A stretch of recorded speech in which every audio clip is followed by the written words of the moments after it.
And welcome back. The United States identifies two main types of trafficking: forced labor and sex trafficking, both constituting modern slavery prevalent in every state. Now, the scale of this issue is alarming. JCCA offers top tier mental health, education, and child welfare services for families in New York City. Their healing for, or I should say, their Center for Healing specifically caters to children who survive sexual exploitation, an egregious form of child sexual abuse, often involving trafficking. Joining me now, sharing more, is a social work therapist at Center for Healing, Kerry Dawyot. And thank you so much for being with us. Thank you for having me and giving me the opportunity to raise awareness about human trafficking. It's very prevalent, and as we talk about, the numbers don't lie, and we see these numbers continuing to rise. But agencies such as yourself really are at the forefront of making sure that this matter gets looked at and also addressed. Absolutely. Can you share a little bit more for us?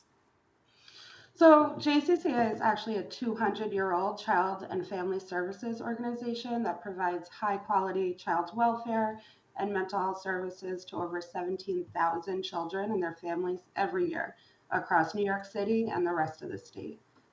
We have multiple programs that strive to reunite families and keep our most vulnerable children safe.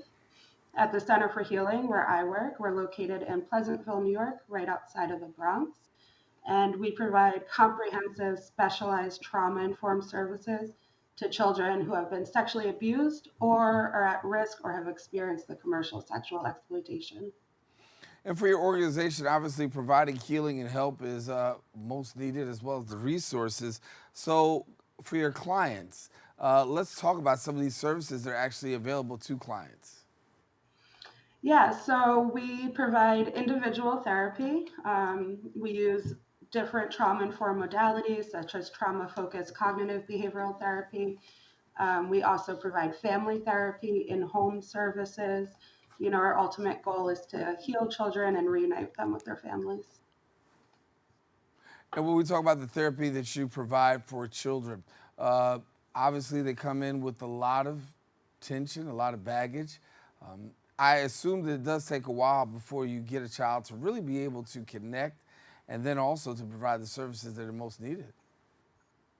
Yeah, definitely. Our children have experienced a lot of different forms of abuse, whether it be physical, sexual, neglect. We're talking about human trafficking. A lot of our children have been commercially sexually exploited. So, adults that they thought they could trust that then hurt them. Yeah. And so, how do we not justify, but how would we actually define human trafficking? There's no justification. Let me make sure about that. But how do you define human trafficking? Yeah, so the Department of Homeland Security defines human trafficking as the use of force, fraud, or coercion to obtain some type of labor or commercial sex act. It's actually the second most profitable illegal industry in the United States. Some ways we see human trafficking can be through forced labor, domestic servitude, or by the commercial sexual exploitation of children, often referred to as CSEC. So, what is CSEC? CSEC involves a range of crimes and activities involving the sexual abuse or exploitation of a child for the financial benefit of another person or the sexual exchange for anything of value. Now, this can be monetary or non monetary.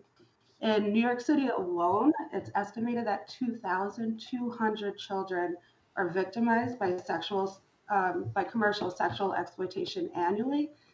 And a New York State study actually showed that up to 85% of trafficking victims had prior child welfare involvement, which just kind of highlights how important this work is. And when we talk about the highlighting of the work, obviously 2,200 kids in New York City is a big number. That's a huge number to see. And there's many other cases that that are out there. For Mhm. somebody who's coming across your doors, give us a little bit of an idea of what happens from the moment a person comes through your doors to getting them to the place where they are now back and stable. Yeah, so at JCCA, we have a behavioral health and wellness team. So it's a group of clinicians that are trained in various modalities.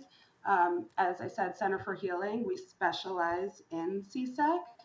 So a child, as soon as they enter our facility, they are assigned a therapist. So they get weekly individual therapy, but you know, we they're on campus. They live here. They go to school here. They receive their services here, medical. So we also provide a lot of crisis intervention and help them day to day. When we talk about human trafficking, give me an idea as to what are some of the things that we're hearing by way of stereotypes and myths, some things that probably we can debunk right now to get our viewers a little bit more closer to the issue at hand. Yeah, there's a lot of misconceptions, unfortunately. So that's why I'm glad that you have us here today. One misconception is kind of this ambivalence that it doesn't happen in the United States, or if it does, it doesn't happen in my town or my community, or when it happened to my child or my child's friend. Kind of movies like Taken have really fueled this misconception of it happening in this large underground rings in foreign countries. But the truth is, it happens everywhere. And it's difficult to even fully capture the scale due to the underreporting and the stigma around it. And for human trafficking, there are different types, if you will. And I became acquainted with this, did an interview with Q English not too long ago, and we were talking about the different types, or I should say some time ago, and we were talking about the different types of human trafficking. For our viewers, what are the different types of human trafficking? Well, I mean, we see it in many different forms. People think that it's just traffickers only target strangers, right? This idea of stranger danger and that the bad people are pulling, kids into their car isn't actually the case. It's much more likely for youth to be groomed and recruited by those closest to them. So whether it be a relative or a family friend, a known neighbor, a boyfriend, or even a friend, like traffickers will frequently use children in care to recruit other children due to these increased vulnerabilities and access. These children that recruit their peers are often threatened that, if they don't produce another child, 60% are recruited by peers. And another dangerous misconception is that these youth are child traffickers, whereas in reality, they're children who have been victimized and are just trying to survive. There's other misconceptions that only girls are victims, but in fact, 1/3 of the youth are actually male. And this number is even more likely to be much higher, but unfortunately, these cases are more likely to go unreported due to the stigma and these feelings of shame, or warning signs get missed. People tend to be so focused on the warning signs for girls that they ignore the same signs for boys. Warning signs, that's something we can talk about because that means that speaks to awareness. People knowing what to really look out Mhm. for, what to watch out for. I'm interested to know about that conversation that goes on in communities. How receptive are communities to the fact of human trafficking? Given the fact that you've made the analogy before, like most of us, you'll sit around and say, "Hey, I've seen Taken with Liam Neeson, and that's not Mhm. here. That's not in my neighborhood." But the reality is, it's right in our neighborhoods, happening right under our doors, happening right under our noses. Yeah, knowing these misconceptions really does help. Dialogues in the community, like one of the simplest ways is through educating on the wording that is used. We often hear these children referred to as child prostitutes, and this can be so harmful. They're children, right? They can't be prostitutes. They cannot consent to sexual acts.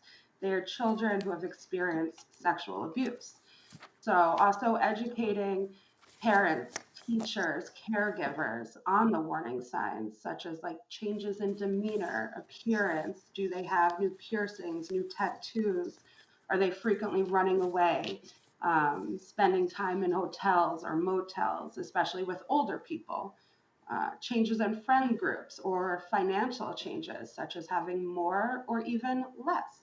Sometimes we'll have kids that just got their allowance and then they leave and then they have no money, right? So you think that you're coming back, but having less can be a sign.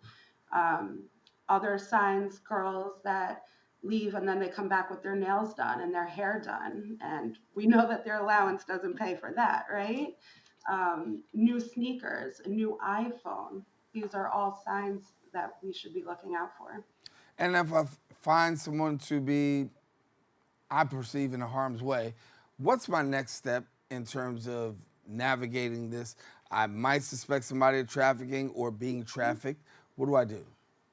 Yeah, so if you know someone who may be the victim of human trafficking, you can call 911 or local law enforcement, but you can also call the National Human Trafficking Hotline at 1-888 373 7888, or you can text help or info to be free at 233-733. You can also visit our website at www.cfhny.org to learn more about what we do at Center for Healing. Kerry, I want to ask about, training, because I think that's also important for us to be, we talk about workshops and stuff like that. There is training that's involved for people who want to know more about this. Yes. So at Center for Healing, we have very specialized trainings that we provide to all the different disciplinaries on campus, whether it be the medical, the residential staff, teachers. But we also provide this to outside agencies as well. Again, on our website, you can request that.